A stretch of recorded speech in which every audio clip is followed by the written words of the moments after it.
यानंतरची बातमी मुंबईतली आहे। मुंबईतल्या बीकेसी मधील सायकल ट्रॅकवरनं लोढा ठाकरे असा वाद रंगण्याची आता शक्यता आहे। बीकेसी मधल्या सायकल ट्रॅक हा मुख्य रस्त्याला जोडून घ्या असे निर्देश मुंबई उपनगरचे पालकमंत्री मंगलप्रभात लोढा यांनी MMRDA आयुक्तांना पत्र पाठवत दिलेले होते।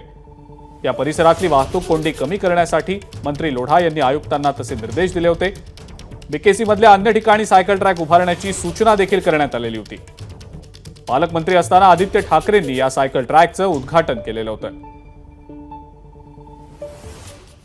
तर रस्त्यांची रुंदी वाढवून वाहतूक कोंडी सुटणार नाही, वाहतूक कोंडी कमी करण्यासाठी शास्त्रीय अभ्यास हवा, त्यामुळे सायकल ट्रॅक तोडणं हे या समस्येचं उत्तर नाही अशी प्रतिक्रिया ट्विट करत आदित्य ठाकरेंनी दिलेली आहे।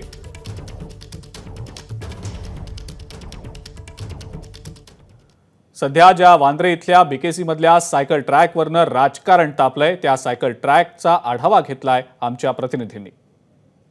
सध्या मी मुंबईतील वांद्रे बीकेसी परिसरामध्ये आहे। वांद्रे बीकेसी परिसरातील सायकल ट्रॅकवरून सध्या आता राजकारण तापू लागलेलं आहे।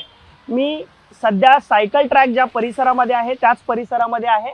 याच सायकल ट्रॅकमुळे सध्या बीकेसी परिसरामध्ये मोठ्या प्रमाणात वाहतूक कोंडी होते आणि त्यामुळेच पालकमंत्री मंगलप्रभात लोढा यांनी MMRDA प्रशासनाला पत्र लिहत यावर काहीतरी तोडगा काढा अशा सूचना देखील केलेल्या आहेत। यामध्ये हे सायकल ट्रॅक हटवा किंवा त्यावर दुसरा काहीतरी पर्याय काढा अशी या ठिकाणी सूचना करण्यात आलेल्या आहेत। या परिसरामध्ये मेट्रोचे काम सध्या सुरू आहे, बॅरिगेटिंग करण्यात आलेलं आहे, ते तरी हटवा किंवा सार्वजनिक वाहतूक आहे, बसेस आहेत त्याच्या फेऱ्या वाढवा अशी मागणी आता मंगलप्रभात लोढा आदित्य ठाकरे यांच्याकडून होऊ लागली आहे। सायकल ट्रॅकवरून सध्या राजकारण रंगू लागलंय, वादविवाद होतोय, त्यामुळे आता नक्की बीकेसी परिसरातली ही वाहतूक कोंडी हटते का, सायकल ट्रॅकचं नक्की पुढे काय होणार हे पुढील काळात पाहणं महत्त्वाचं ठरणार आहे। कॅमेरामन विनय राजभरसह मी अल्पेश करकरे, ABP माझा, मुंबई।